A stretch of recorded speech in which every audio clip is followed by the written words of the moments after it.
Can aging actually be reversed, or is our biological clock just permanently ticking forward? Honestly, it's perhaps the most profound scientific mystery of our time. For centuries, we've just accepted physical decline as this unavoidable fact of nature. It's just what happens, right? But when we talk about aging today, we aren't just talking about getting wrinkles or gray hair. We are talking about the erosion of your cognitive endurance, the total collapse of your deep sleep architecture, and that steady, frustrating drain of your daily metabolic energy.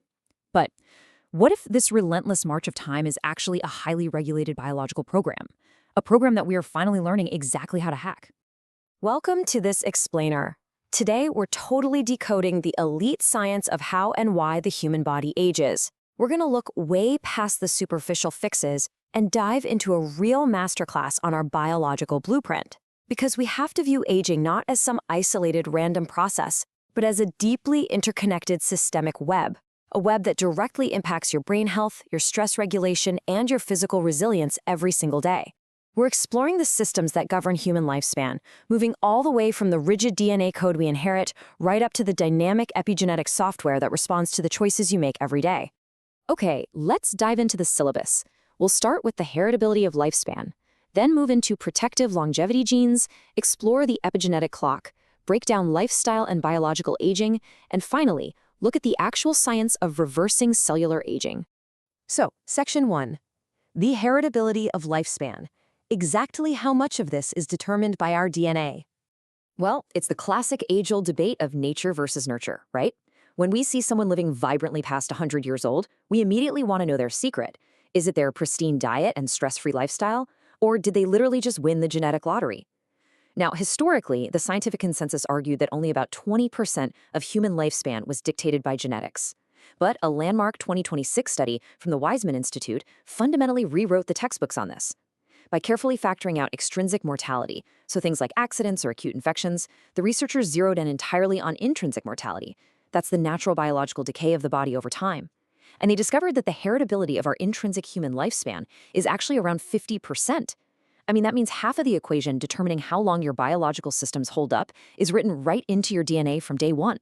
And understanding this is absolutely crucial, because today our inherited biological capacity is being ruthlessly tested by digital overload, constant stimulation, and insanely stressful modern work environments. To really understand what those inherited genes are actively fighting against, we have to look at the established common denominators of aging. In the biomedical world, these are known as the 9 hallmarks of aging. They include things like genomic instability, the wearing down of our protective telomeres, and cellular senescence. But I want you to look closely at mitochondrial dysfunction, which is where our cellular power plants literally lose their efficiency. That doesn't just make you feel a little physically tired, it drains the daily metabolic energy required for serious cognitive endurance and deep work. And then consider stem cell exhaustion, which directly reduces your neuroplasticity. That severely impairs your capacity for sustained focus. So these are the harsh physical realities of aging. Our genetic hardware is constantly deploying defense mechanisms to combat these 9 overlapping hallmarks. And for some lucky people, those innate defenses are simply built significantly stronger. Moving into Section 2, protective longevity genes, or as we like to call it, the genetic hardware. Now, what's really interesting here is how this hardware actually works. Survival essentially relies on specific, heritable variations in our code that act like a cellular shield. You'd probably assume that centenarians live past 100 because they magically just lack the genes for heart disease, cancer, or Alzheimer's, right? Makes sense. But data from the massive New England centenarian study shows that is completely false. Centenarians actually have just as many disease-associated risk alleles as the rest of the general population. They aren't genetically pure by any means. Instead, they possess these unique genetic buffers that actively suppress those diseases and significantly delay their onset. Let's break down exactly what those genetic buffers look like. We have 3 of the most consistently replicated longevity genes here. First up is FOXO3, specifically the G allele.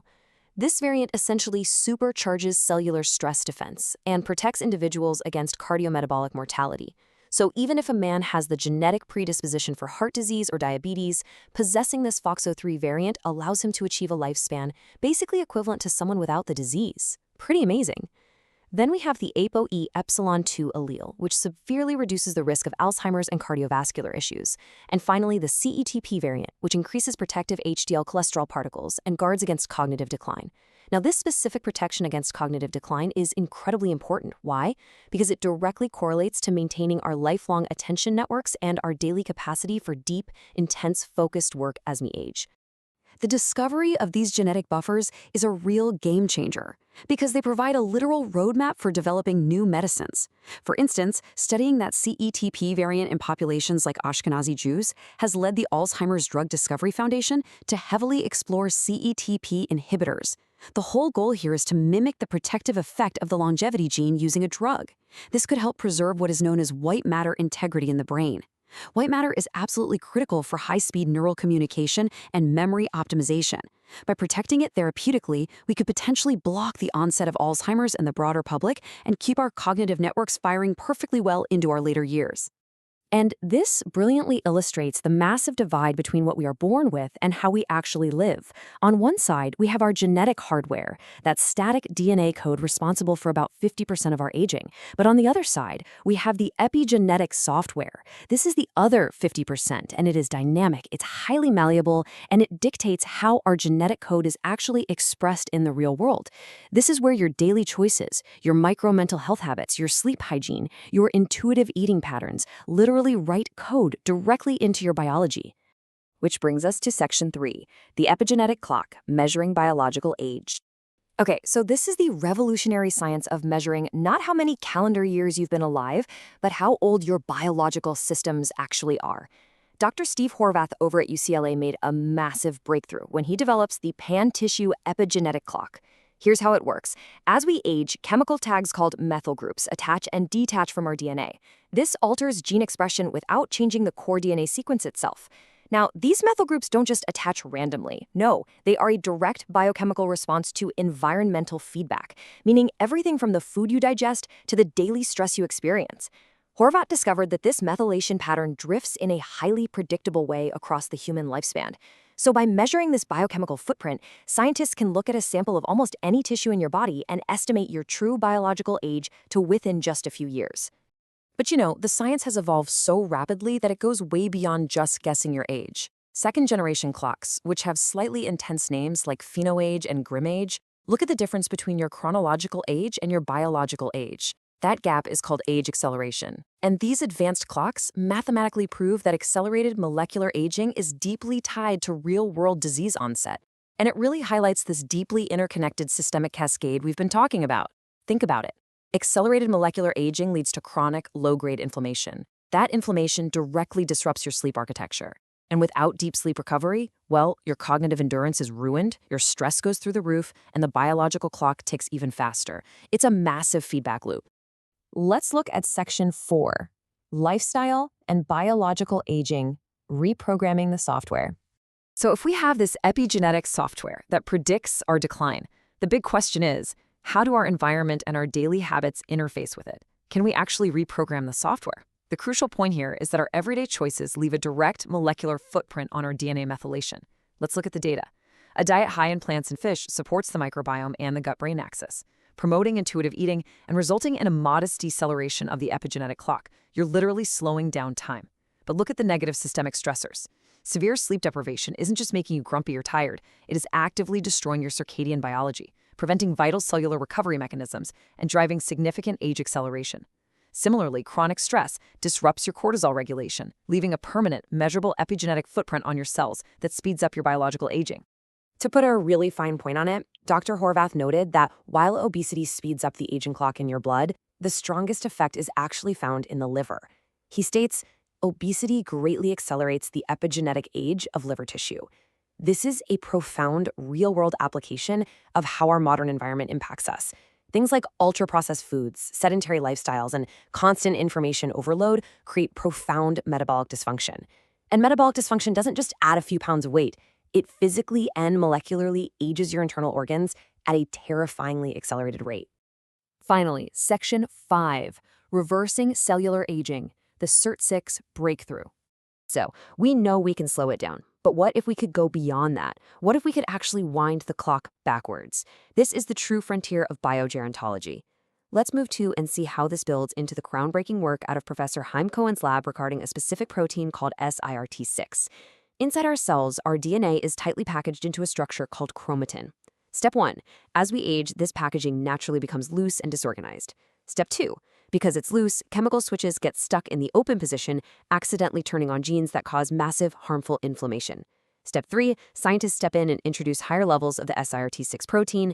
And Step 4. SIRT6 acts basically like a biological mechanic, physically forcing the chromatin to tighten back into its organized, youthful state.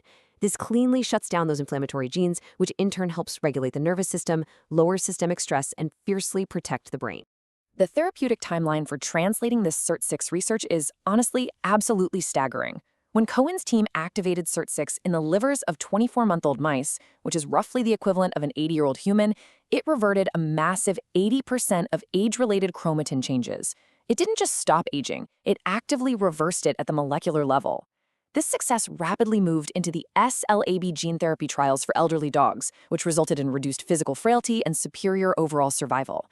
And today, right now, clinical trials are actively testing SIRT6 activators in pre-frail humans, utilizing that grim-age epigenetic clock we talked about to see if we can decelerate biological aging in real time. Just imagine a near future where physical frailty is treated as a reversible condition rather than some sad inevitability.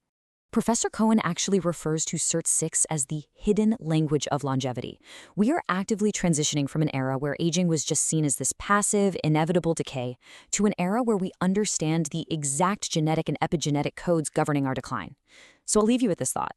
If we can master our sleep architecture, totally optimize our gut health, fiercely protect our cognitive focus, and then pair all of that with novel SIRT6 therapies, will living to 120 in perfect cognitive and physical health simply become the new baseline for humanity? Thank you so much for watching this explainer, and as always, keep your curiosity alive.